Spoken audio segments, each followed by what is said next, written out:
As far as the government of Venice is concerned, we had the Republic that started in the year 810, when the Venetians settled in this part of the town, in the old part where we are now. Then we produced lace, that is the island of Burano, B-U-R-A-N-O, where it's an island of fishermen, so the ladies over there make lace copying the nets of their men, and then glass, but you can see glass everywhere in Venice.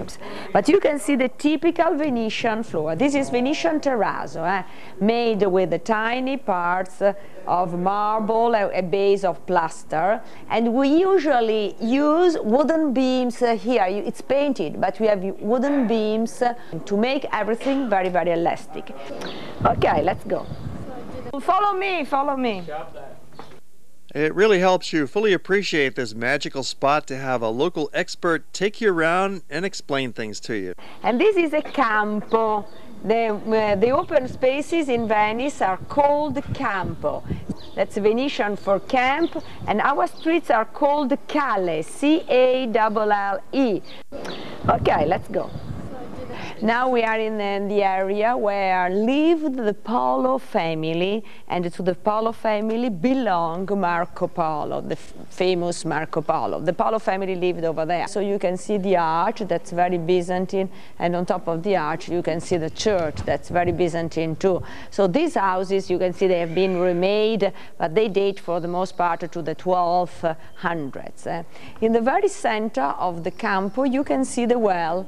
The well was the system through which it was possible to have fresh water in the past, because as I told you before, in our canals we have salt water arriving from the Adriatic Sea.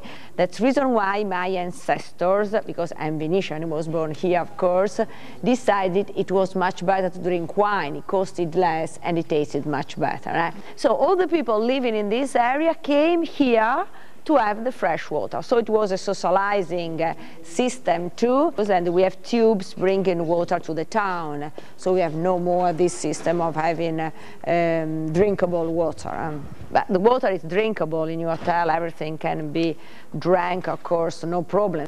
Okay, let's go on with our walking tour.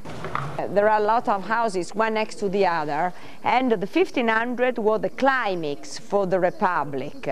The causes of the end of the Republic were first the discovery of America, but it was not so important because things change very, very slowly. But the main cause of the end of the Republic was the fact that the Turks occupied the Venetian colonies. So the climax is the 1500s. And in Venice, in the old part of the town where we are, there was a population of 200,000 people.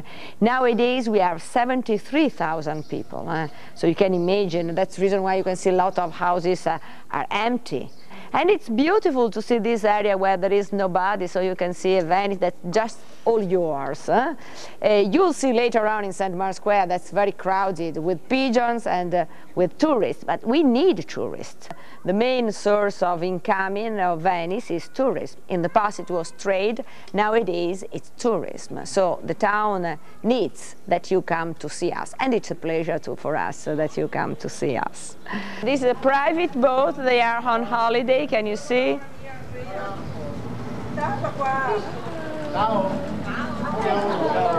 Ciao!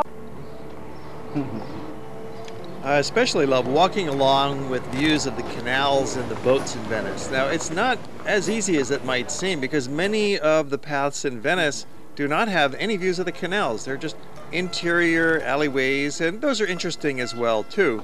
But especially like here, you're walking alongside the canal. This is called Fondamenta, and it opens the city up to its true grandeur. This is one of the most beautiful churches of Venice in Renaissance style. The church is called the Church of the Miracles because it was built just to house and to be the shrine for a canvas that was considered miraculous. The building was begun in the year 1491 and it was finished in 1497. And the architect who made this wonderful church was Pietro Lombardo. And this is the most beautiful example of Venetian Renaissance, because you can see that just on the facade of the church you have marbles of different colors, because we have always the deep influence from the Orient. Remember that Venice was always influenced by Istanbul, by Constantinople. On the upper part it looks like a reversed ship's keel. Do you know ship's keel? A reversed one, because you have always to remember that the Venetians were sailors. They went with their ships at the far of the Orient, so we must have always something that remember the ships and the trade that we had with the Orient. It's the only church of Venice that's completely surrounded outside and inside with marble. High altar is situated on a higher level, on top of 15 flight steps. Just past the church of San Giovanni in Polo and passing the well of the church, there's a special spot where 3 canals come together and surround a house. You can see the water on 3 sides, and it's a private house now. And so it's very, very strange, but it's beautiful. Okay, let's go. Each one of the 400 bridges of Venice is unique. Some are made of steel, some are brick, some are stone, and some are marble. Continuing along through the narrow alleyways, it's almost like a maze, but we're just following the leader and you can't really get lost. And now we're going to learn a little bit more about the architectural history of the place. Now we are in Campo Santa Maria Formosa, so you can see buildings of different styles. That's Byzantine, Gothic, the building over there, or just behind you can see a beautiful Renaissance building. Can you see the big rooms over there, the big windows? You have a central body with the 2 entrances, one from the water, one from the land. On the different floors with different purposes, with different functions. On the ground floor, the big room served as loading and unloading of the goods. On the first floor, the big room served as a showroom for the merchants. On the second floor, it served as parlor, living room for the ladies. Then the kitchen and the room for the servants were just on the very top. You can see that the Venetian buildings are always made like this. They can make symmetrical or asymmetrical, but the structure is always the same. You live in Venice? No, I live in the new part of the town. I was born here, but I live in the new part. The most of us moved to the new part. It's impossible. Let's go. We're walking through a quiet neighborhood just a few blocks to the east of Piazza San Marco.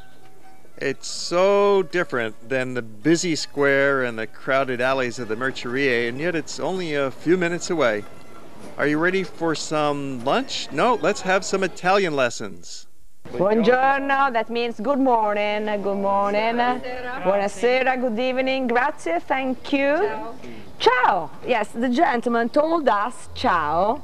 Yes, just in time, perfect organization.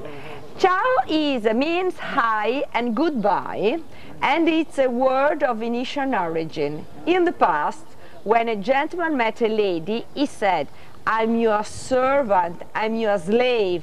Nowadays, no more slaves, don't worry. And from the Venetians, ciao, that means slave, he derived the Italian word ciao. When you meet a friend, when you leave a friend in Italy, you say ciao. Then you know very well, pizza, spaghetti, yes. You have to learn vino, wine. That's all you need nothing else, okay? And now we are in Campo San Zaccaria, you can read just over there. On the Campo you have a church, but it's not necessary to have always a church. Usually underline, usually we have the church, and this is a beautiful church. It's Gothic on the lower part and it's Renaissance on the upper part.